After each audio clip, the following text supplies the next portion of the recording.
बाहेर गुंजन मावळ, कानंद खोरे आणि वेळखंड खोरे या मावळे मुलखाची पट्टी सरत्या पावसात भराला आली होती.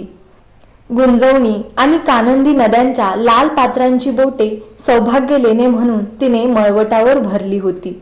त्या मुलूक पट्टीला आहीव राहायचा खूप सोस. मळवट भरलेला असला की ती कैक मरणांना हसत हसत पदराच्या गाठीला बांधायला तयार. असेच एक मरण सईबाई राजगडावरच्या दरुणी महालात आपल्या पदराशी बांधण्यात गुंतल्या होत्या. त्यांच्या मंचकाभोवती जिजाऊ साहेब, राजांच्या साऱ्या राण्यांचा राणीवसा, धाराऊ व सखू, रानू, अंबा या सईबाईंच्या मुली आणि 2.25 वर्षांचे शंभूबाळ दाटले होते. शंभूबाळांचा छोटेखानी हात आपल्या क्रूश हातात घेऊन सईबाई डोळे मिटून पडून होत्या. त्यांच्या कपाळभर आडवे माखलेले सौभाग्य लेण्याचे कुंकू होते. ओठात धाराऊने ठेवलेले गंगाजलात न्हालेले सावळे तुळशीपत्र होते. महालातील चिरागदाने काजळली होती. त्या उदासमंद प्रकाशात साऱ्यांच्या मुद्रा फिकरमंद दिसत होत्या. राजगडाच्या उभार माथ्यावरचे आभाळ काळवंडले होते. मिटल्या डोळ्यांच्या सईबाईंना या कशा कशाचे भान नव्हते. त्यांचे सोशिक सावळे मन आज एक आगळाच खेळ खेळत होते. आजवर मनाचा हा असला खेळ त्यांनी कधी पाहिलाच नव्हता. सईच्या असंख्य सावल्या पकडण्याचा ते प्रयत्न करीत होते. खेळ ऐन भराला आला होता. असंख्य सावल्या नाचत होत्या. सईबाईंचे भान हरपत चालले होते. किती उदंड सावल्या! फलटणच्या मुधोजी बाबांच्या वाड्यातील परकरी सई, पुण्याच्या लाल महालात भोसल्यांची सुनबाई म्हणून आलेली बावरलेली सई, जिजाबाईंना आऊ म्हणून बिलकताना अगदी सहज त्यांची लेक झालेली सई, सईच्या नकळतच सईबाई झालेली सई, राजांच्या वाढत्या राणीवशाबरोबर थोरल्या अक्का झालेली सई, सखूच्या लग्नात सासूबाई झालेली सई, राजांचे मंत्री, सुभेदार, सरनोबत यांनी राणी सरकार म्हणून अदब मुजरे रुजू केलेली सई, राजांच्या पहिल्या बाळांची, शंभूची आऊ झालेली कृतार्थ सई, किती किती म्हणून सावल्या सईबाईंच्या मिटल्या डोळ्यांना दिसत होत्या. पण त्यातील एक सुद्धा त्यांच्या हाताशी काही येत नव्हती. आम्ही आमचीच सावली हरवून बसलो की काय, अशी त्यांना शंका आली. आपले सगळे सईपण जीवाच्या निकराने एकवटून त्यांनी स्वतःला कणाकणात चाचपून पाहिले. फक्त एकच सावली त्यांच्या हाताशी लागत होती. पण ती त्यांची नव्हती. ती होती राजांची, त्यांच्या स्वारींची. एका जागी क्षणभर सुद्धा न थांबणारी, सारखी धावणीची वारेजोड दौड घेणारी, सपळ न देता येणारी, येता येताच मोतीलगाचा ऐटदार तुरा हिंदोळवीत पाठ मोरी होणारी, डोळ्यांनीच सारे बोलणारी, त्यांचे सगळे सावळेपण आपलेसे करणारी, जगदंब जगदंब पुटपुटणारी. त्या सावलीचे शिवदर्शन होताच सईबाईंचे उरले सुरले भानही हरपले. त्यांच्या मस्तकाची भिंगरी गरगर फिरू लागली. आठवणींची वर्तुळे त्यांच्या सावळ्या मनाच्या सरोवरावर रेखू लागली. जीवाची दिवली थरथरू लागली. आठवणीचे माप लवंडले. राजांच्या छातीवर कधी माथा टेकताना त्यांच्या गळ्यातील कवड्यांच्या माळेचा झालेला रोमांचकारी स्पर्श, स्फटिक शिवलिंगाची पूजा बांधणाऱ्या राजांच्या स्वारींचीच आपण पुढे होऊन पूजा बांधावी असा आलेला विचार, प्रतापगडावर शिवलिंगावरून उचललेल्या शंकर पार्वती आणि त्यांचा बाळ गणपती यांच्या खुनेचे त्रिदली बिल्वपत्र, पोटरी फोडून नुकताच बाहेर आलेल्या कंसासारखे वाटणारे आमचे शंभूबाळ, त्या सगळ्या आठवणी पार पलीकडच्या वाटत होत्या आता. त्या सावल्यांच्या आणि आठवणींच्या धुंदळीत त्यांना सई मात्र कुठेच दिसेनाशी झाली. दिसू लागला तो कपाळभर भरलेला मेन मळला, 2 बोटी आडवा रसरशीत मळवट, अहेवपणाचा, शिवकर सौभाग्याचा. त्या मळवटाचे आडवे कुंकू हळूहळू मोठे होऊ लागले. म्हणता म्हणता नगारा एवढे झाले. क्षणभर दुडदुडले. पुन्हा मोठे होत होत आभाळा एवढे झाले. आता ते त्यांच्या कपाळी काही मावत नव्हते. सगळ्या सईबाई त्या आभाळा एवढ्या कुंकवात कुठल्या कुठे विरून गेल्या होत्या. ते कुंकू स्वतःशीच निळ्या बोलीत बोलू लागले. आपण बोललेले आपणच ध्यान देऊन ऐकू लागले. गडावरच्या दरुनी महालात उंबरठ्या आड राहून आम्हास हवं तेव्हा स्वारींच्या पायाचं दर्शन घेणं होत नव्हतं, म्हणून आम्ही हे रूप घेतलं. आता स्वारीचा घोडा आमच्या नजर टप्प्याआड कधीच नाही जाणार. 2 डोळ्यांनी खाशासंगती बोलणं मनभर झालं नाही, म्हणून आम्ही उभ्या आभाळाचे डोळे लेवून स्वारींना उरभर बघतो आहोत. आमचा एकला जीव शंभूबाळ पदरी टाकले. आता स्वारीस त्यांच्या आबा आणि आऊ. कुंकवाला कसला आऊ, पण जमलं असतं तर शेवटचा म्हणून एकदा या कुंकवाचाच मळवट आम्ही स्वारींच्या पायधुळीनं भरून घेतला असता. आपल्या आभाळा एवढ्या मळवटाच्या रसरशीत लाल कुंकवात पुरती न्हावून निखाललेली सतेज अशी राजांची रसरशीत तांबडी सावली फक्त सईबाईंना दिसू लागली. स्वारींचं हे असं रूप कधी नजरेला पडलंच नाही. आता सईबाई साहेब एक क्षणभरी थांबू शकत नव्हत्या. वेळ झाला तर ती रूप वैभवी चैतन्य लाल सावली हातची निसटेल. त्या नुसत्या शंकेनेच त्या थरथरल्या. त्यांच्या क्रूश पायात कसले तरी उदंड बळ संचारले. त्या खड्या झाल्या. त्या सावलीचे पाय धरून ठेवण्यासाठी सईबाई भरल्या मळवटाने इतमामात चालल्या. त्यांच्या ओठांतील तुळशीपात्र त्यांना रोखण्यासाठी क्षणभर थरथरले. पण सईबाई गेल्या कायमच्या. पार पलीकडे राजांचे सावळे सुंदर स्वप्न सरले. सईबाईंचा निष्प्राण हात शंभूबाळांच्या हातून निसटला. तो मायाळू क्रूश हात मंचकावरच्या बिछायतीवर कसनुसा होऊन कोसळला. त्यांच्या ओठांतील हताश तुळशीपत्र निसटून घरंगळत त्यांच्या गळ्यातील मंगळसूत्रावर ओघळले. महालात एकच आक्रोश उठला. चिरागदानांच्या काजळल्या ज्योती उरफुटू थरथरल्या. भिंतीचे घडीव दगड शहारले.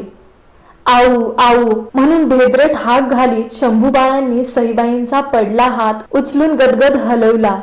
सगळा राणीवसा मंचकावर ओळांबून आक्रोशतो आहे हे पाहून भांबावलेले शंभूबाळ थोरल्या आऊ म्हणत जिजाबाईंना एकदम बिलगले. धाराऊने बाळराजांना महालाबाहेर काढले.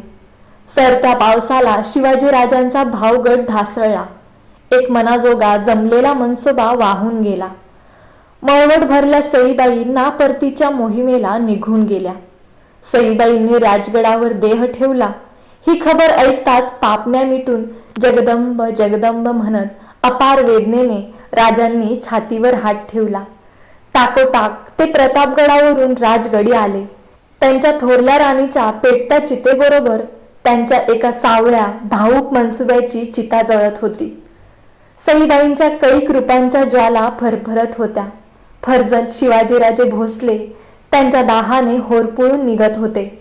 तशा राजांच्या राणीवशात तर आणखी राणीसाहेब होत्या, पण सईबाई त्यांच्या मनाचा दिल्लगाव गुंतवा झाला होता. वीराला पहिल्याने कमरेला जोडलेली तलवार आणि आपल्यासमोर बोहल्यावर चढलेली पहिली स्त्री विसरू म्हणता विसरता येत नाही. शब्दांना संकोच आणि डोळ्यांना संवाद अशी राजांची आणि सईबाईंची खानदानी मर्मजोड होती. भक्कम ऐटदार गडाला फेर धरून वळणदार माची असावी तसा तो राजस नातेबंध होता. सईबाईंच्या जाण्याने राजगडावरचे देव नवरात्राच्या घटात बसण्याऐवजी सुतकात पडले. सालीना हसरा होणारा दसरा दुखरा झाला. बजाजी मामांनी मायेने जावळ उतरलेल्या शंभूबाळांच्या मस्तकाचे सईबाईंच्या साठी मुंडन झाले. त्यांची पोरवयाची चर्या त्यामुळे पोरकी दिसू लागली. ती पाहून गलबलून आलेल्या जिजाऊंनी त्यांना निर्धाराच्या मायेने जवळ घेतले. आता जिजाऊंनीच त्यांची आऊ व्हायचे मनोमन ठरवून टाकले. भोसल्यांच्या तडा गेलेल्या साऱ्या तटबंदी सांधण्यासाठीच जिजाऊ या घराण्यात आल्या होत्या. मुंडन झालेल्या बाळ शंभूंना जवळ घेऊन राजे आपल्या महालात मंचकावर बसले होते. त्यांचा एक हात शंभूंच्या पाठीवरून आणि दुसरा हात छातीवरच्या माळेतील कवड्यांवरून फिरत होता. त्यांच्या मनाला एका बाजूने सईबाईंच्या आठवणींनी आणि दुसऱ्या बाजूने अफजलखानाच्या वाईतल्या तळाने वेढा टाकला होता. आबा, आऊ कुठे गेल्या? शंभूबाळांनी राजांना विचारले. त्या सवालाने राजे थरथरले. त्यांच्याजवळ काही जाब नव्हता. अत्यंत मायेने त्या आपल्या बाळराजांचा खांदा थोपटू लागले. त्यांच्या मनात हरभट ज्योतिषीबुवांचे बोल उसळी घेऊन उठले. पुराणांतरी रुद्र जसा आप्तगणाकडून फसला तसाच योग या कुंडलीत दिसतो. शंभूकडे बघताना राजांच्या मनाची घालमेल झाली. एक विचित्र विचार त्यांना चाटून गेला. उपजलात आणि धारऊचे दूध तुमच्या वाट्यास आले, पण हयातीच्या पहिल्या चालीलाच तुम्ही आप्तगणाकडून असे फसले जाल याचा अंदाज काही ज्योतिषांनाही आला नसेल. राजे शंभू बाळांचा खांदा नुसता थोपटीत होते आणि नुसते थोपटीतच राहिले. मराठी दौलतीच्या उरावर अफजल खानाचे भय वाईत दबा धरून बसले होते. खानाने पांढऱ्यांना शिरवळात, खराट्यांना करेच्या खोऱ्यात, जाधवांना सुपे परगणात, सिद्दी हिलालला पुणे प्रांतात आणि सैफ खानाला तळ कोकणात पेरून राजांना जखडबंद करून टाकण्याचा कावेबाज डाव टाकला होता. ही तमाम कोंडी अंगावर घेऊन राजगडावरच ठाण ठेवणे हिसाबी नव्हते. त्यासाठी खानाच्या वाईच्या तळाची बगल धरून दाटलेले जावळीचे कुबलखोरे राजांनी केव्हाच हेरून ठेवले होते. प्रसंग पडला तर त्या खोऱ्यातील प्रतापगडाच्या शिडीवरून मावळतीकडून त्यांना सिताब आणि सलामत कोकणपट्टीत उतरता येणे शक्य होते. रान सावजाची धडक त्यांच्यापासून दूरच्या फासल्यावर राहून कधीच हुकवता येत नाही. त्यासाठी त्याच्या अंगलटीला घासूनच हूल भरावी लागते. राजांनी वाईजवळ प्रतापगडाकडेच कूच व्हायचा मनसुबा धरला. या बेतात आता पालट झाला असता तो केवळ मासाहेबांच्यामुळे. नुकत्याच सुनबाई गेल्या असताना कुसव्याची एकुलती एक यादगीर असलेल्या राजांना निरोपाच्या दही कवड्या जिजाबाई देतील काय? काय कल्लव माजेल त्या माऊलीच्या काळजात? थांबवण्यासाठी त्यांनी मायेचा पायगोळा घातला तर? ते सारेच टाळण्यासाठी राजगड सोडताना आऊसाहेब भेटीसाठी न येत तसे करावे असा सल्ला खुद्द राजांनीच जिजाऊंच्या खाजगी कारभाऱ्यांना दिला. तो देताना त्यांचा हात गळ्यातील माळेच्या कवड्यांवरून थरथरत फिरला. मनात विचारांच्या कवड्यांनी कितीतरी डाव टाकले. आणि जर खानाच्या मोहिमेतून परतीची वाट आम्हास नाहीच दिसली तर सईच्या जात्या पायांचे ठसे आम्हास पुढच्या दौडीचा मार्ग देतील. आणि मासाहेब आमच्या नावानं जगदंबेच्या भंडाऱ्याची चिमट शंभू बाळांच्या कपाळी भरून खाशा स्त्रींच्या राज्याची बेलरोटी उचलतील. भवानीनं तेवढं बळ त्यांच्या चिमटीत भरलं आहे, पण आमचे शंभू बाळ तो भंडारा पेलतील? माते वेगळा पोरगा दिसणारा अश्राप जीव तो छे भोसला आणि परका होणं नाही. आमच्या महाराज साहेबांना पोरपणीच घोड्यावर मान द्यावी लागली. आम्ही सुद्धा तसेच पुण्याच्या बरड जहागिरीत दाखल झालो. प्रसंग पडला तर त्याच वाटेवर शंभू बाळांनाही धावणी करावी लागेल. एकदा उपसताना जगदंब म्हणून श्वास घेतला की भोसल्यांना तो हयातभर इमानाची संगत करतो. मग पोरकपण त्यांच्या वाटेला कधी जातच नाही. राजांनी मन बांधले. ज्या पंखाखाली मायेच्या उभाऱ्यात त्यांचा जीव पोचला तेच पंख कठोर मनाने दूर करणे भाग होते. त्याशिवाय निळ्या आभाळात भरारती झेप घेताच येत नाही. श्रींच्या राज्याचे स्वप्न रेखताना मायेच्या नात्याचे सत्य डोळ्याआड सारावेच लागते. राजांना खाजगीची नाती नसतात. नाती नसणे हेच त्यांच्या दौलतीशी नाती असते. राजांनी दौलतीचे नाते निवडले. राजगड सोडण्याचा दिवस उजाडला. राजांनी स्नान आटोपून शिवलिंग पूजा बांधली. आपला महाल सोडून ते सदर चौकाकडे चालू लागले. राणी वशाच्या महालात त्यांच्या जाण्याचा मोहरा धरून महिरपी उभ्या असलेल्या राण्या पटापट बाहेर येऊन त्यांची पायधूळ कपाळाला लावून संकोचून उभ्या राहिल्या. सईबाईंचा खाजगीचा महाल येताच राजांचे पाय त्याच्या समोर क्षणभर कोटाळले. एकवार त्यांनी त्या रित्या महालावर नजर लावली आणि भरल्या मनाने झपाझप ते सदर चौकात आले. नेताजी, येसाजी, संभाजी कावजी, सिदोजे थोपटे यांनी राजांना मुजरे घातले. सिदोजीराव, शंभूबाळ कुठं आहेत बघा, राजांनी आज्ञा केली. जी म्हणत सिदोजीराव सदरेवरून धाराऊच्या दालनाकडे निघून गेले. धाराऊ बाळराजांना घेऊन सिदोजीरावांच्या मागोमाग सदरेच्या उंबरठ्यापर्यंत आली. खासे राजे सदरेवर असताना बाई माणसाने सदरेवर कसे जायचे म्हणून शंभूबाळांचा हात सोडून ती थांबली. पण ते कसले हट्टी. त्यांनी धाराऊचा हात पुन्हा धरून त्यांना सदरेवर ओढायला सुरुवात केली. तो काकण भरला गोंदलेला हात पाहताना राजे म्हणाले, या धाराबाई, बाळराजे ऐकणार नाहीत.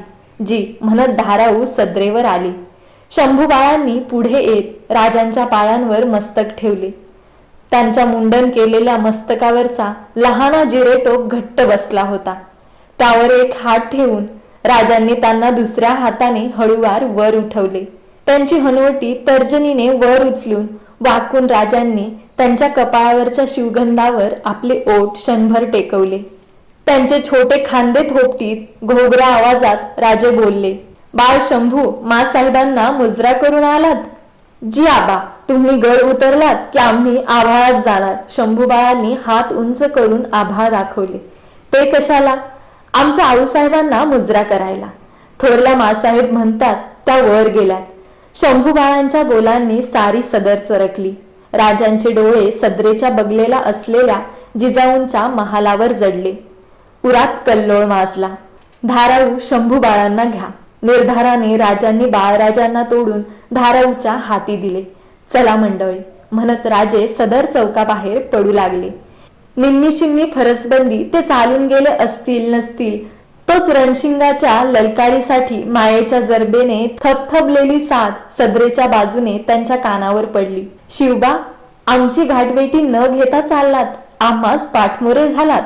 पाठीवर थाप भरणाऱ्या चंदी खराऱ्या करणाऱ्या घोडेपारख्याने मागून इशारतीची साद घालतात. जातिवंत अरबी घोडा भरल्या कानाने मोहरा फिरवतो तसे राजे गरकन वळले. तरातरा चालत त्यांनी सदर पायऱ्या मागे टाकल्या. त्यांच्या केशरी टोपात जडलेली मोतीलग लडालड हिंदकळत होती. छातीवरच्या कवड्यांच्या माळेला हबके बसत होते. जिजाऊंच्या डोळ्यांना डोळा भिडवण्याचा त्यांना धीर होत नव्हता. तडक जाऊन त्यांनी आपल्या माँसाहेबांच्या सात्विक गोऱ्या पायांवर आपले मस्तक विसावले. त्यांचे खांदे मायेने पकडून त्यांना उठवीत जिजाऊ म्हणाल्या, उठा, कोण म्हणतं आम्ही तुम्हास रोखून धरणार. भोसल्यांचा कबिला कधीच कचदिल नव्हता, असणार नाही. सुखे जा. आमच्या शंभू बाळांचे, तुमच्या दादा महाराजांचे पुरते उसने घ्या. खानाचा खात्मा करा आणि ध्यानात ठेवा, आम्ही तुमच्या परतीच्या वाटेवर नजर जोडून आहोत. घ्या म्हणत जिजाबाईंनी धाराऊकडे पाहिले. तिने दह्याची वाटी जिजाबाईंच्या हाती दिली. जिजाबाईंनी दह्याच्या घट्ट कवड्या राजांच्या गुलाबी तळहातावर ठेवल्या. त्या ओठाआड करून राजांनी क्षणभर जिजाबाईंच्या डोळ्यात पाहिले. त्यांना वाटले भवानीची मूर्तीच माँसाहेबांचे रूप घेऊन समोर खडी आहे. या औक्षवंत व्हा, आई अंबा तुम्हास यश देणार थोर आहे. जिजाऊंनी राजांना आपल्या मिठीत घेतले. कसल्या तरी अज्ञात विजेने आपल्या उराचा भातात ठासून धरला जातो आहे असे राजांना वाटले. येतो आम्ही म्हणत राजे मिठीतून मोकळे झाले. माँसाहेब शंभू बाळांना जपा. गोमाजी बाबा, फिरंगोजी बाबा, सिदोजी राव तुमच्या दिमतीला माग ठेवत आहोत. जय भवानी. शांत चालीने राजे आपल्या खाशा मंडळींसह सदर चौकाबाहेर पडले. राजगडाच्या बाले किल्ल्यावरून निघून पद्मावती माचीवर बाहेर पडणाऱ्या भुयाराच्या तोंडावर आले. 4 तगड्या मावळ्यांनी पुढे सरसावत त्या भुयारावरची भक्कम धोंड दूर हटवली. पेटत्या मशाली घेतलेले 2 मशालजी भुयारात उतरले. त्यांच्या पाठोपाठ छातीवर उजवा हात भिडवीत राजे उतरले. मशालींच्या प्रकाशात ते पद्मावती माचीकडे चालू लागले. त्यांच्या मनात कैक विचार दौड घेत होते. आमच्या भोवती असंच भुयार आहे. खानाच्या बळजोर फौजेचं असाच अंधार दबा धरून आहे. दगाबाज फितवेखोरांचा एकच आधार आहे मशालीचा, आई भवानीच्या आशीर्वादाचा. भुयार पार झाले. राजे पद्मावती माचीवर आले. त्यांनी मागे राहणाऱ्या मंडळींना बारीक सारीक सूचना केल्या. माचीवरच्या पद्मावती देवीचे दर्शन घेतले. निवडक असामींसह ते माची सोडून पाली दरवाजाने गड पायथ्याशी आले. एकदा त्यांनी राजगडावर नजर जोडली. घोड्याच्या जिनावर मांड घेऊन टाच मारली. राजांची घोडे तुकडी प्रतापगडाचा रोख ठेवून दौडू लागली. बाले किल्ल्याच्या तटबंदीपाशी जिजाबाई शंभू बाळांना घेऊन उभ्या होत्या. त्यांना धूळ फेकीत दूर जाणाऱ्या जनावरांचे फक्त ठिपके दिसत होते. रात्रभर जिजाबाई आपल्या महालातील मंचकावर पडून वरच्या दगडी तख्तपोशीकडे एक नजर बघत होत्या. भलभलते विचार त्यांना हैराण करीत होते. विचारांची ओढ असह्य झाले की त्या आपल्या कुशीत चूक झालेल्या शंभूबाळांच्या पाठीवरून हात फिरवीत होत्या. त्यांचा धाकूटपणा जिजाऊंना पिळवटून काढीत होता. निरोप देताना त्या राजांना थोर दिलाने म्हणाल्या, भोसल्यांचा कबिला कधीच कसदिल असणार नाही, पण आपल्या पदरी असलेल्या एकट्या राजांचा शंभू हा एकुलता एक अंकुर बघताना आता त्यांना वाटत होते की भोसल्यांच्या कबिल्याला इंगळास बाशिंग बांधूनच घरभरणीचे माप लोटून येणे पडते. पण भोसल्यांच्या बाळवशाला हा कसला शाप? लहानपणी शिवबांच्या पाठीवर अशीच संकटांची घोडदौड पडली. आता त्यांच्या या अजान पोरावर अशीच संकटे मोहरा धरून चाल घेतायत. हे विचारतात, खान म्हणजे काय, कोण आणि कशी यांची समजूत घालणार? आपल्या गेल्या आऊंना मुजरा रुजू करण्यासाठी हे थेट आभाळात जाण्याच्या गोष्टी बोलतात. कोण आणि कसं यांच्या मनाच्या घोड्याची ओठाळी धरून त्यांचा थोपा करणार? धाराऊनं त्यांना दूध दिलं, आम्ही त्यांना माया देऊ. पण यांच्या मनचा एकटेपणाला कोण आणि कशी धीराची जोड संगत देणार? आमचे शिवबाराजे पित्याच्या प्रेमास पारखे झाले, हे मातेच्या ममतेस मुकले. आता तर यांचे आबाजपणास लागले. अफजलच्या मनचा हेतू घातकी आहे. शिवबाचं काही बरं? त्या नुसत्या शंकेनंच लेटल्या जिजाबाई सरकन थरारल्या. जिजाऊंना काही सुचत नव्हते. कशाचा मेळ पडत नव्हता. त्यांचा थरथरता हात झेपल्या शंभूंच्या पाठीवरून फिरत होता, नुसताच फिरत होता. राजगडावरच्या हमामखान्यात अंघोळ घालून पेहराव चढवलेल्या शंभूबाळांना धाराऊने जिजाऊंच्या महालात आणले. स्नानानंतर शंभूंच्या कपाळी रोज जिजाऊच शिवगंध रेखीत असतात. शंभूंनी पुढे होत जिजाऊंचे पाय शिवले. धाराऊने गंध अष्टगंधांचे तबक जिजाबाईंच्या हाताला येईल असे सरसे करून धरले.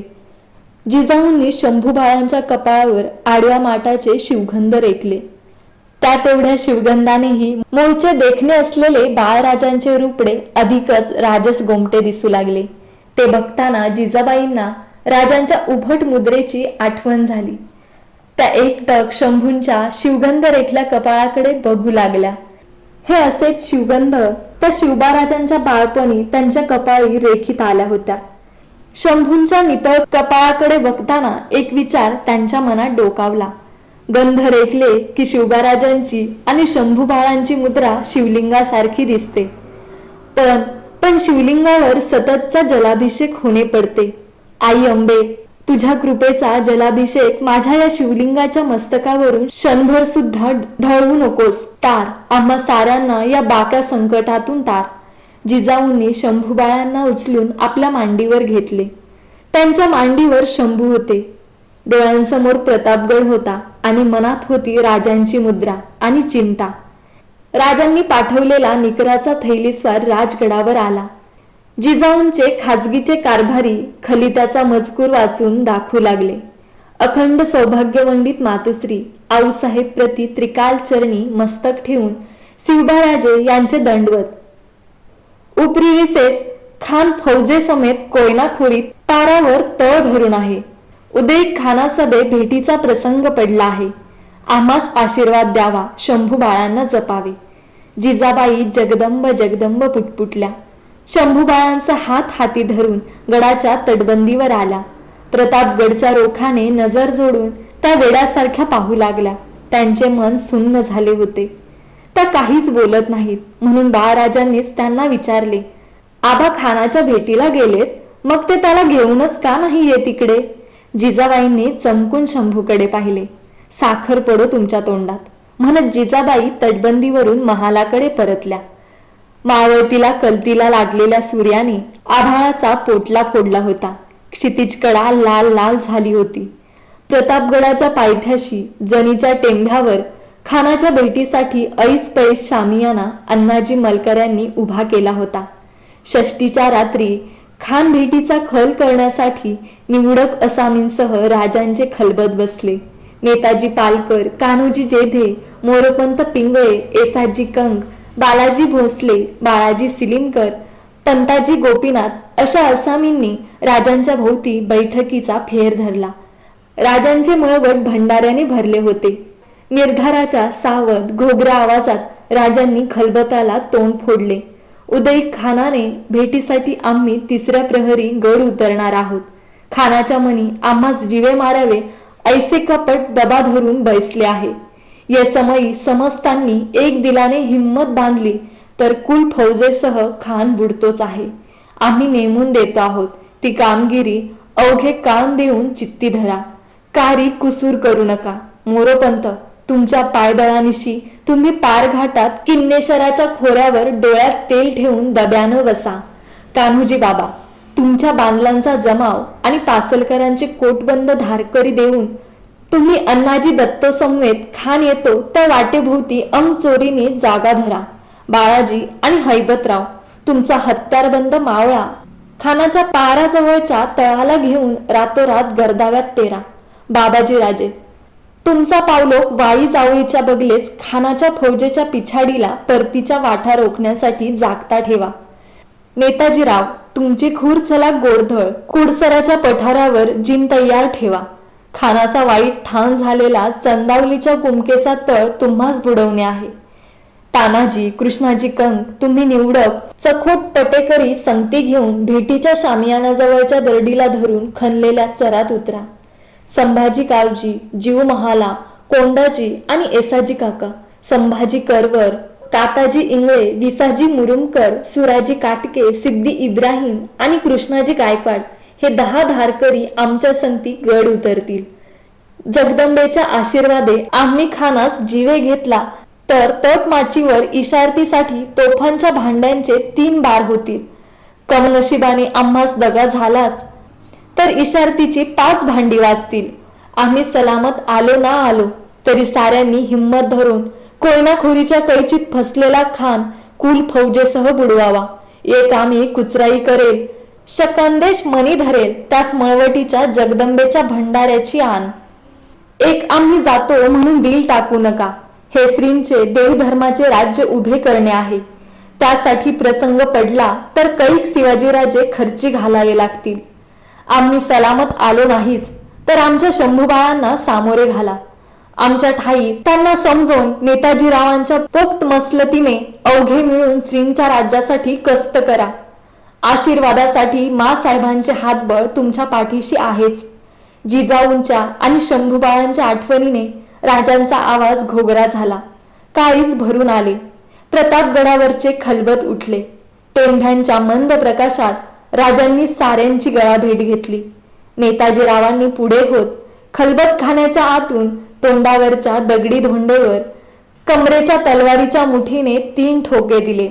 बाहेरून धोंड हटवण्यात आली.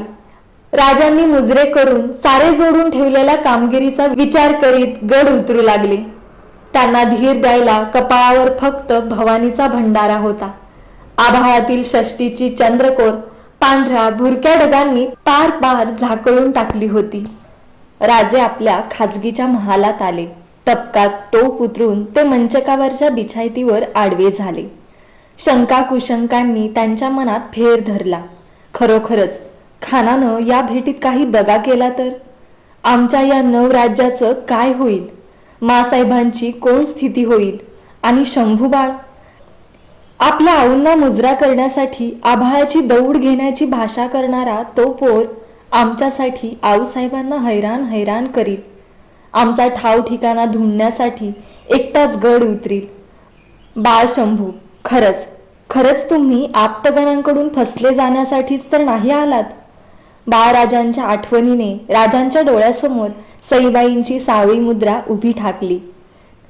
त्यांचे काळीच कैची घालणारे अखेरची बोल याद आले. आमचे शंभूबाळ, एकला जीव, आज स्वारींच्या पदरी घातला. राजे पुरते बेचैन झाले. त्यांना काही सुचत नव्हते. कूस पालटली तरी विचार काही बदलत नव्हते. छातीवरच्या माळेतील कवड्या डोंगरा एवढा आकार घेऊन छाती दडपून टाकतायत असं वाटत होते. श्रींचे राज्य, देवधर्माचे राज्य, त्यासाठी खर्ची पडलेले इमानबंद जीव, हयातीची होलपट हसत मुखाने सोशीत आलेल्या आऊसाहेब, जिंदगीच्या उंबरठ्यावरच निखाऱ्यांचा टोक मस्तकी बसलेले शंभूबाळ, घायाळ झालेले राजे कसल्या तरी विचारांनी टाच भरल्यासारखे तडक उठून मंचकावर बसले. महालाच्या दरवाजापर्यंत जाऊन त्यांनी पहारेकऱ्याला साद घातली. कोण आहे? जी म्हणत पहारेकरी महालात आला आणि कमरेत वाकला. हिरोजीला यात फरमाव. राजांनी त्याला तसाच परतवला. त्याने धावत जाऊन हिरोजीला वर्दी दिली. हिरोजी फर्जंद राजांच्या समोर मुजरा करून आदबीने उभा राहिला. हिरोजी डोळ्यास डोळा लागत नाही. केदारेश्वराचं दर्शन घ्यावं म्हणतो. आमच्या संगती चल जी म्हणत हिरोजी महालाबाहेर पडला. पुढे जाऊन त्याने केदारेश्वराच्या पुजाऱ्याला उठवले. राजांनी अंगाभोवती शाल लपेटून घेतली. टेंभे धरलेले 2 धारकरी, बेलपत्राचे तबक घेतलेला केदारेश्वराचा पुजारी आणि हिरोजी फर्जंद यांच्यासह राजे केदारेश्वराच्या दर्शनाला चालले. मध्यरात्र जवळ आली होती. चंद्रकोरीने फेकलेले धुसर चांदणे गडावर उतरले होते. दूरवर खानाच्या गोटात पेटलेल्या आगत्या कोयनाखोरीत दिसत होत्या. सारे जण केदारेश्वराच्या मंदिरासमोर आले. मंदिराच्या गाभाऱ्यात ठाणवयांच्या शांत प्रकाश पहाऱ्यात शिवलिंग तळपत होते. राजांनी पायीच्या मोजड्या उतरल्या. मंदिरात प्रवेश करण्यापूर्वी दरवाजाच्या उंबरठ्याला हात लावण्यासाठी राजे खाली वाकले. त्या दगडी उंबरठ्यावर दोन्ही बाजूंना 9 पाकळ्यांची 2 डौलदार धर्मचक्र कोरली होती. त्या 2 धर्मचक्रांच्या थेट मधोमध येईल असे जबडा पसरलेल्या वाघाचे चैतन्यमय मुख कोरले होते. राजे हरपल्या भानाने ते व्याघ्रमुख एक नजर पाहू लागले. आपल्या पाठखण्यात काहीतरी सळसळते आहे, उरात काहीतरी ठासून भरले जाते आहे असा त्यांना भास झाला. राजांच्या मस्तकाची पागा खुलली. क्षणभरात विचारांची कैक पांढरदोट घोडी धावणी करून गेली. व्याघ्रमुख, व्याघ्रासनी, रणमर्दिनी जगदंबा. एक पंजा पुढं टाकीत येणार रोखल्या नजरेचं व्याघ्रवाहन. त्यांच्या पाठीवर आरूढ झालेली, शस्त्रसंभार उगारलेली, आरक्त नेत्रांची रणदेवता भवानी. वाघाच्या उगारलेल्या पंजाबरोबर गरगर फिरणारं धर्मचक्र. व्याघ्रमुख, उगारलेला पंजा, शस्त्र रोखलेली भवानी, गरगर फिरणारं धर्मचक्र आणि ते रोखण्यासाठी दात ओठ खाऊन बाह्या सरसावत येणाऱ्या खान. राजांची गर्दन क्षणात नागफण्यासारखी ताट झाली. त्यांचे विस्पारलेले सूर्यपेट डोळे पुरते पेटून उठले. डोळ्यांसमोर वाघाचा उगारलेला पंजा नाचत होता. झपाझप चालत राजे मंदिर गाभाऱ्यात गेले. पुजाऱ्याने पुढे केलेल्या तबकातील बेलपत्रांची ओंजळ त्यांनी आकाशाने तारका उधळाव्यात तशी शिवलिंगावर उधळली. हात जोडून डोळे मिटून ते गाभारा घुमवीत बोलले, जय शंभो, हर हर, जय भवानी. राजांना कसला तरी ठेवणीचा कौल मिळाला होता. शिवलिंगावरचे अभिषेक पात्र एकसरीत जलवर्षाव करीतच होते. मार्गशीर्ष शुद्ध सप्तमीचा दिवस 12 मावळांचा डोंगरमाथा चढून वर आला. जिजाऊंचे मन शंकांच्या कैक काळढव्यांनी भरून आले. राजगडावरच्या देवमहालात बसून त्या एक बेलपत्र समोरच्या शिवपिंडीवर वाहू लागल्या. त्यांच्या शेजारी बाळशंभू एका पाटावर बसले होते. भिंतीची कड धरून धाराऊ जिजाऊंच्यावर नजर ठेवून उभी होती. दिवस चढतीला आला. मनाच्या शंका बेलपत्रावर चढून एक बिल्वदल शिवपिंडीवर वाहून वाहून जिजाबाई थकदिल झाल्या. बेलपत्रे सरतीला आली तरी त्यांच्या मनाचे टाके मात्र तसेच कुशंकांनी भरूनच राहिले. दिवस ऐन माथ्यावर आला आणि आपले हताश मस्तक जिजाऊंनी पिंडीभोवतीच्या शाळुंकेवर टेकवले. त्यांच्या चंद्रशांत डोळ्यांतून सरसरत पाणधरा उतरू लागल्या. उभे अंग थरथरू लागले. डोळ्यातून ओघळत्या पाण्याबरोबर त्यांची वरकडची सगळी नाती वाहून गेली होती. उरला होता तो फक्त एकच लागेबंध, आऊपणाचा. एकाच विचाराचा फासबंद त्यांचे प्राण त्यांच्या कुडीत कांडून टाकू लागला. आता माझे शिवबाराजे गड उतरून संकटांच्या कैचीत फसले तर नसतील. रात्रभर तोफांचे आवाज झाले ते का? जिजाबाई मान वर करीत नाहीत. त्यांचे उभे अंग थरथरते आहे. कोंडटले हुंदके पिंडीला वेढून टाकतायत हे पाहून शंभूबाळ बेधरले. त्यांनी पुढे होऊन जिजाऊंना गदगद हलवीत हाक घातली, थोरल्या आऊ, थोरल्या आऊ. थोरल्या आऊंना काही ऐकू येत नव्हते. त्या उठल्या आणि भरल्या डोळ्यांनी नेसूचा पाय घोळ फरटवीत तरातरा आपल्या महालाकडे निघून गेल्या. हात पसरून त्यांच्या मागे धावणाऱ्या बाळशंभूंना धारावने पुढे होत थोपवून धरले.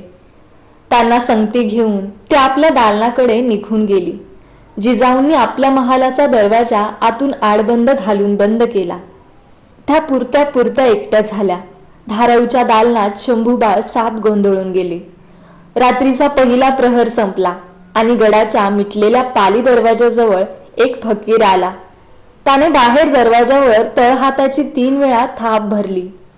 आतल्या देवडी वाड्याला ऐकू जाईल अशा बेताने तो जाड घोगऱ्या आवाजात म्हणाला, आईचा भुत्या रानचा वारा.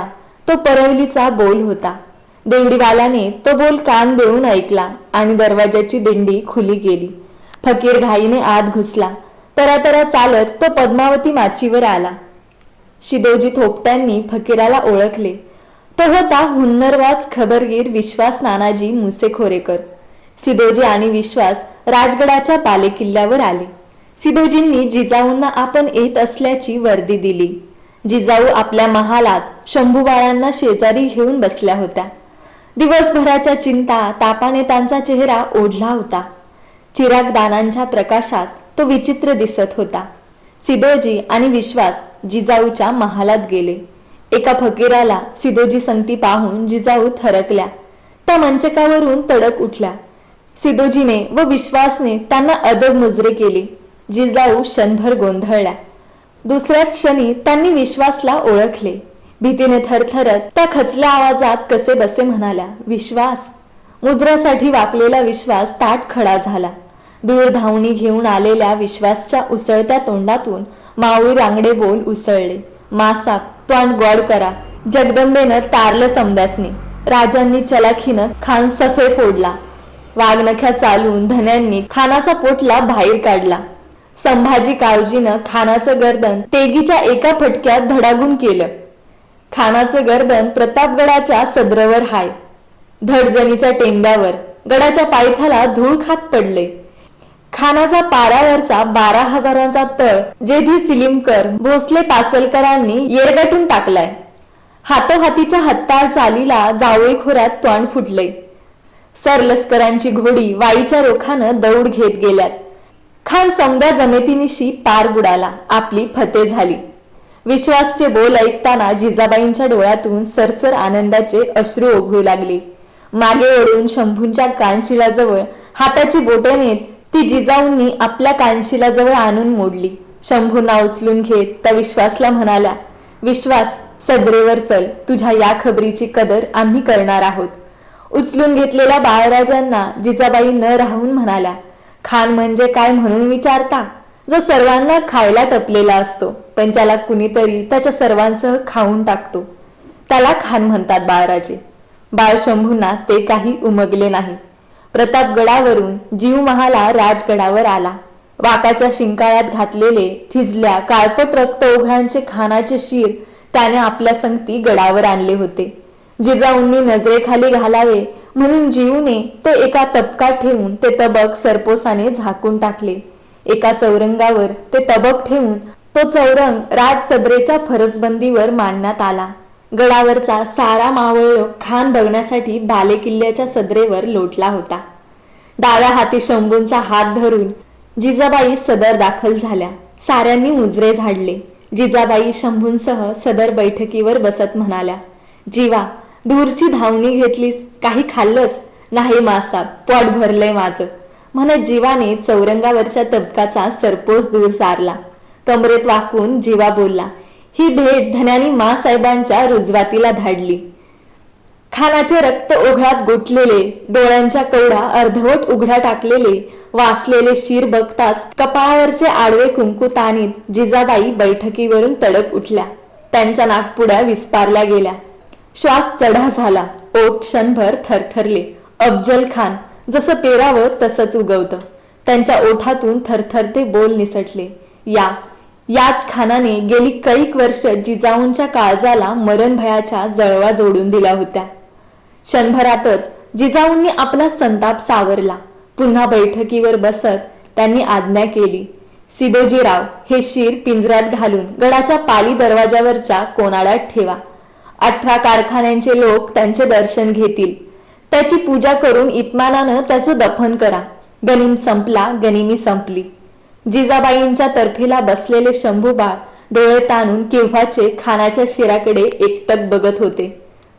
अनेक सवालांचे पलोते त्यांच्या मनात खडे झाले. आबा या खानाच्या भेटीला गेले होते. याला हातपाय काहीच नसता त्यांनी याची भेट कशी घेतली असेल?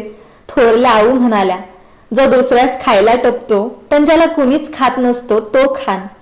मग त्यांनी हे का नाही सांगितलं की ज्यास हातपाय नसतात ते नुसते मुंडके म्हणजे खान, जो घोड्यावर मान न घेता तपकावर बसतो तो खान.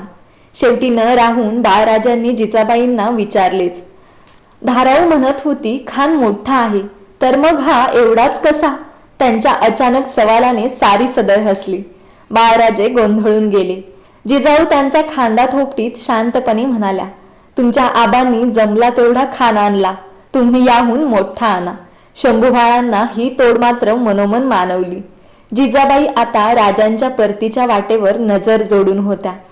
अफजल गर्दीस मिळवणारे शिवबाराजे त्यांना डोळाभर बघायचे होते. शंभूबाळांना आपल्या आबासाहेबांना कैक शंका सवाल विचारायचे होते, पण राजे राजगडाकडे परतले नाहीत. खरंच सेनापती एका यशाच्या दहशतीच्या पाठबळावर दुसरे अनेक विजय गाठीशी बांधित जातो. राजांनी तोच बेत आखला. प्रतापगड सोडून ते वारेजोड घोडदळानिशी आदिलशाही मुलखावर उतरले. राजे दौडू लागले आणि त्यांच्या मांडेखालच्या घोड्याच्या टापांखाली विजयाच्या सलग मुद्रा उमटत चालल्या. खटाव, मायनी, रामपूर, कलेढोण, वाळवा, अष्टी, कराड अशी ठाणी दास्तानी लावीत नेरले, कामेरी, बस्ती, शिराळा, पारगाव, कोडोली मार्गे राजे पन्हाळ्यावर मुक्काम ठेवून कोल्हापुरात घुसले. पुरता राजगड आता आनंद सागरात नाहून निघाला. राजांच्या जिंकत्या मोहिमांच्या खबरांवर खबरा रोज गड दाखल होत होत्या. राजांच्या रूपात गडावर असणाऱ्या शंभूबाळांचे कौतुक राणीवशातील राण्यात चढीला लागले. एके दिवशी खासे महालात साऱ्या राणांच्या वेढ्यात शंभूबाळ बसले होते. त्यांना सोयराबाईंनी सवाल केला, बाळराजे, तुमच्या गळ्यातील कंठा आम्हास द्याल? हो, कंठा देऊ, पण कवड्यांची माळ नाही देणार आम्ही. बाळराजे उत्तरले. ते का? सोयराबाईंनी विचारले. थोरला आऊ म्हणतात, आम्हा भोसल्यांचा खरा दागिना कवड्यांची माळ. गळाभोवती माळेच्या कवड्यांचा फेरा असला की मनास खोडा पडत नाही, पाय वाकडा जात नाही. त्या उत्तराने सोयराबाई गंभीर झाल्या. पुतळाबाई मात्र हरकून गेल्या. त्यांनी शंभूबाळांच्या कानातील चौकड्यांजवळ हाताची बोटे लावून ती पुन्हा माघारी घेत आपल्या कानशिलाजवळ नेत कटकन मोडली. चैत्राचे सरते दिवस आले. राजगड सोडून राजांना आता 6 महिने लोटले होते. जिजाबाई पावसाळ्यापूर्वी राजे परतणार या मोहऱ्याने वाट बघत होत्या आणि एक दिवस त्यांच्या खाजगीच्या कारभाऱ्यांनी त्यांना वर्दी दिली. जासुदांचे नाईक बहिर्जी आले आहेत. जिजाबाई शंभूबाळांना हात धरून बहिर्जीला भेटण्यासाठी सदरेवर आल्या. जोहार केलेला बहिर्जी त्यांच्यासमोर गर्दन पाडून उभा होता. त्याची गर्दन वर उठत नव्हती. जबान कशी खुली करावी हे त्याला उमगत नव्हतं. शेवटी जिजाऊंनी जाणवणाऱ्या जरबेत त्यांना विचारले, नाईक, जबान बंद का? कोण मामला आहे? बोला, आमचा अंत पाहू नका. आपले तोंड ओंजळीत झाकत बहिर्जी भरल्या भरड्या आवाजात कसे तरी बोलला.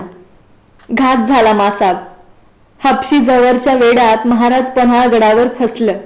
गनिमानं गडाला लई घट्ट घेर टाकलाय.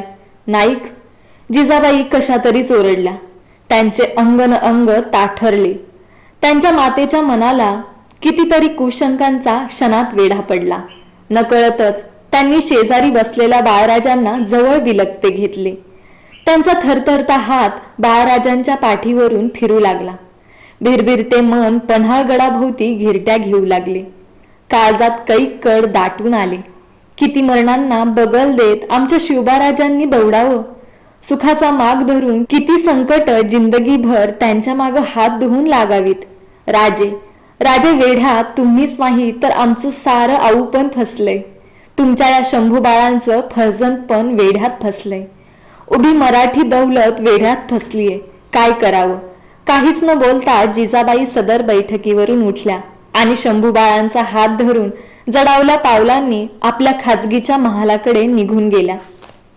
प्रसंगी त्या साऱ्यांना धीर दिलासा देत आल्या होत्या, पण खुद्द त्यांना धीर द्यायला जगदंबेशिवाय जाणतं दुसरं कोण होतं? राजगडावरून जिजाऊंची तातडीची फरमाने 12 मावळात मुलूकभर सुटली. चाकण, पुरंदर, सिंहगड, वर्धनगड, प्रतापगड चहूबाजूंनी मराठी फौजा राजगडावर जमाव करू लागल्या. राजांच्या भोवती दाटलेल्या वेढ्याचा कसा उपराळा करावा हाच पेच साऱ्यांना पडला. सरनौबत नेताजी तर कर्नाटक मुलुखात गदग मुक्कामी होते. जोहरने वेढा भरून पुरते 2 महिने लोटले. बाहेरचे चिटपाखरू आत घुसणार नाही आणि पन्हाळगडावरचा नाग सोनचाफ्याचा दरवळ सुद्धा हुल भरून बाहेर निसटणार नाही असा बळकट बाका वेढा सिद्धी जोहरने आवळला होता. पन्हाळ्याच्या मावळतीला सिद्धी मसूद, भाई खान, सादत खान, बाजी घोरपडे आणि उगवतीला फाजल खान, रुस्तुमे जमा, बडे खान, सर्जेराव घाटगे अशा सरदारांचे ताकदवर कडे पडले होते. या सर्वांवर आपली जागती हपशी नजर ठेवून जाड ओठांचा सलाबत खान सिद्धी जोहर रोज गडाभोवती फेरफटका देत होता. सह्याद्रीचा सिंह हपशी तरसांच्या आणि देशी लांडक्यांच्या कोंडाळ्यात अडकला होता. नेताजींची वाट बघून थकदिल झालेल्या जिजाबाई खाशा पन्हाळ्याचा वेढा फोडायला तयार झाल्या. पडत्या पावसात घोड्यावर खोगिरे चढली. जिजाऊंनी कमरबंदाजवळ म्यानबंद तलवार जडवली. घोडा आणि पावलोकांना कुचासाठी तयारीच्या आज्ञा सुटल्या. सदरेवर जिजाऊंसमोर जायची कुणालाच छाती होईना. त्यांच्या मागून घोटाळणाऱ्या शंभूबाळांना ही कसली गडबड चालली आहे काही उमगत नव्हते. कधी नव्हे ते थोरल्या आऊंनी कमरेला हत्यार का लटकावले काही कळत नव्हते. शेवटी त्यांनी जिजाबाईंना विचारले, वेढा म्हणजे काय थोरल्या आऊ? आम्ही येणार तुमच्या संगती वेढा पोडायला. ते बालबोल ऐकताना जिजाऊंना तशा अवस्थेतही गलबलून आले. त्यांच्या पदरी आता एकटे शिवबाराजे राहिले होते. राजांच्या राणीवशात सईबाईंची यादगीर म्हणून बच्चा असा हा एकटाच शंभू होता. अफजल खानाच्या मोहिमेवर जाताना शंभू बाळांना जपा असे सांगून जसे पाठमोरे झालेले राजे आजवर पुन्हा राजगडाकडे फिरकले नव्हते, बाळराजांना जपा म्हणणारे राजेच पन्हाळ्यात अडकून पडले.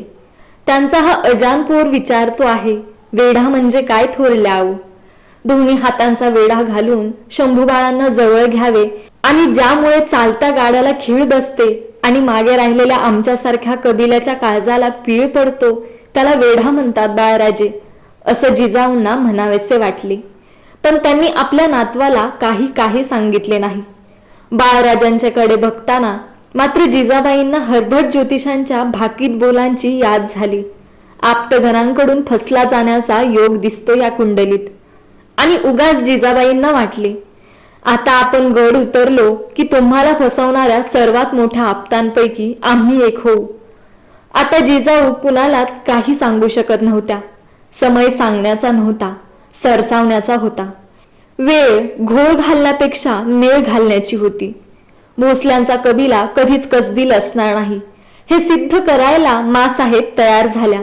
राजांच्या साठी असंख्य चिंतांची मरणे त्या जगल्या होत्या. आता एक जागते मरण मरायला त्या तयार झाल्या. एकाएकी गडाच्या पाली दरवाजावर नौबत दुडदुडली. पाठोपाठ वर्दी आली. सरनोबत नेताजीराव पालकर सिद्धी हिलालसह गड चढून येत आहेत. 12 बंदींवरून कंगनीदार पगडीवरून पान थेंब ओघळणारे नेताजी मुजरा करीत जिजाऊंच्या सामने पेश झाले. त्यांची गर्दन वर उठत नव्हती.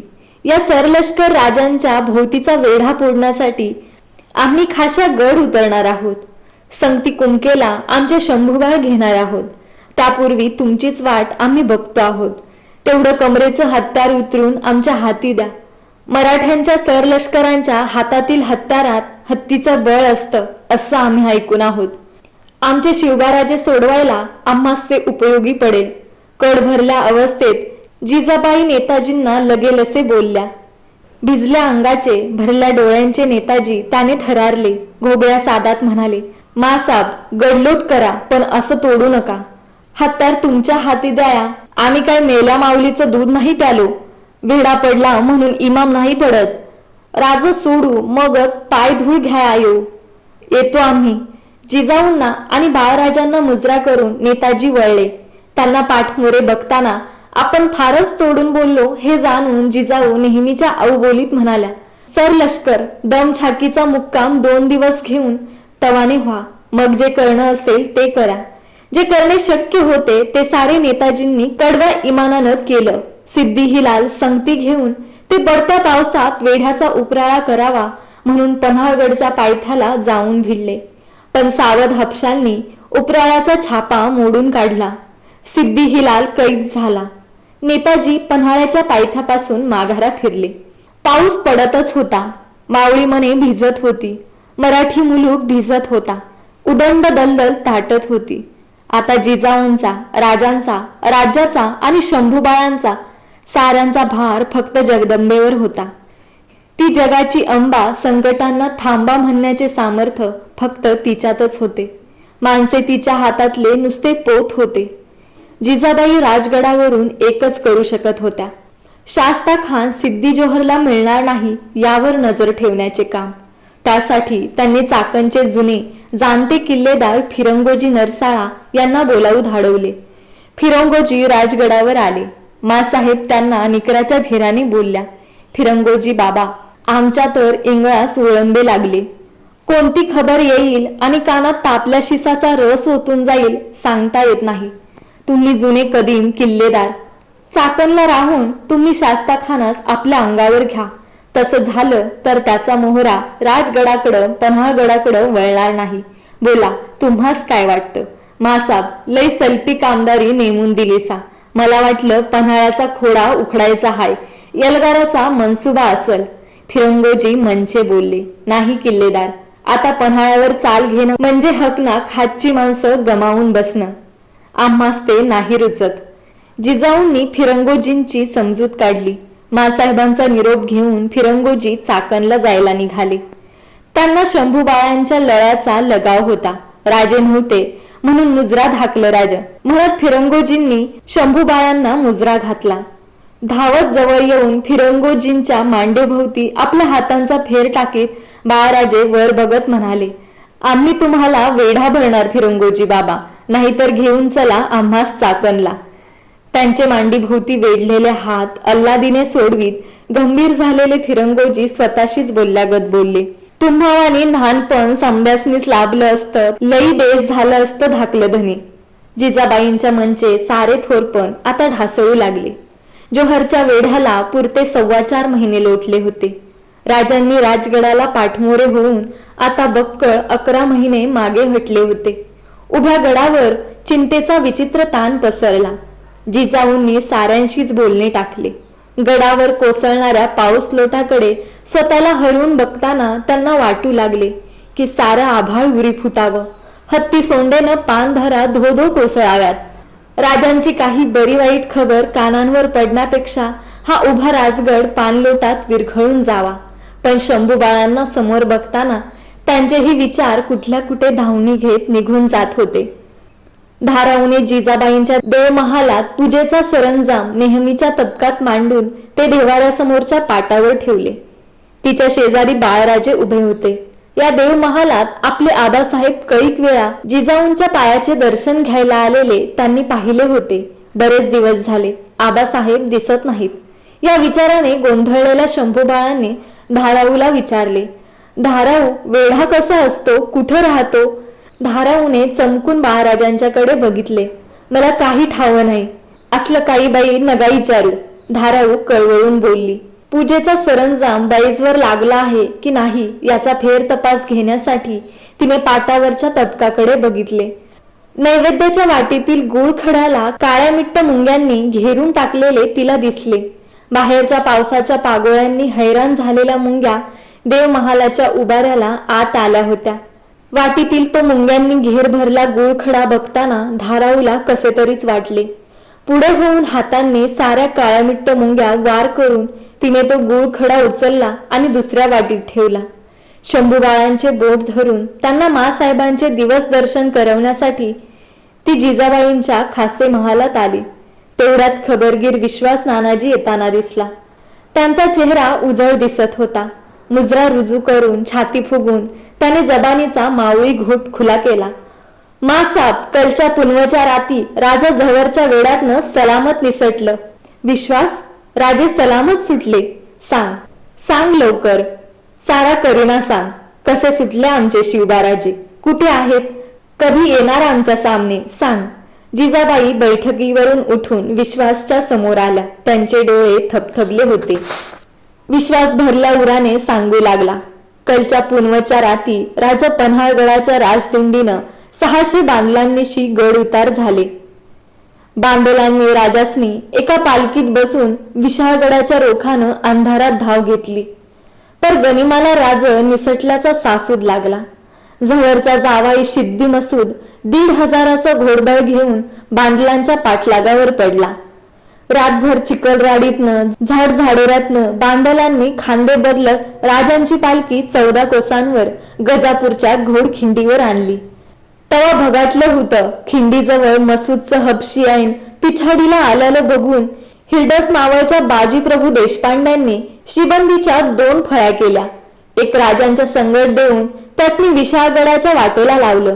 बाळजी आणि त्याचा धाकला भाऊ फुलाजी दोघं 300 बांदलांनीशी घोडखिंडीचा थोपा कराय मागं राहिलं. खिंडीला भिडलेल्या हपशांबरोबर बाजी आणि बांदल 7 प्रहर पट्टा खेळलं. राजा विशाळगडाच्या पायथ्याला आलं तर गडाला सूर्यांचा आणि पालवणकरांचा घेर पडलेला होता.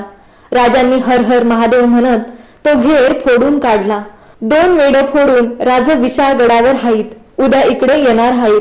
पर काय झालं विश्वास? बोल. जिजाबाईंना विश्वासचा खुल्ला आवाज बदललेला जाणवला.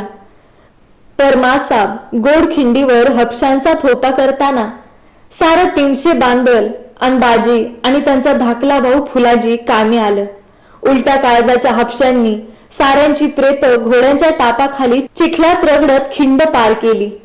विश्वासची खबर ऐकताना मासाहेब स्वतःसाठी बेखबर झाल्या. त्यांच्या डोळ्यांसमोर बाजींची मुद्रा उभी राहिली. गजापूरची घोडखिंड पिंडदान करून शांत झाली होती. बांदल धुंदळ पेटून स्वामी कार्यावर खर्ची पडले होते. हपशी तरसांच्या डोळ्यात तांबड धूळ फेकून सह्याद्रीचा सिंह सुटला होता. गजापूरची घोडखिंड बाजींच्या रणगाजीने गाजीपूरची खिंड झाली. त्यांच्या शोभणाऱ्या नावाने बाजीपूरची खिंड झाली. बांदलांच्या नेक जात पवित्र आत्म्यांच्या साक्षीसाठी पावन खिंड झाली.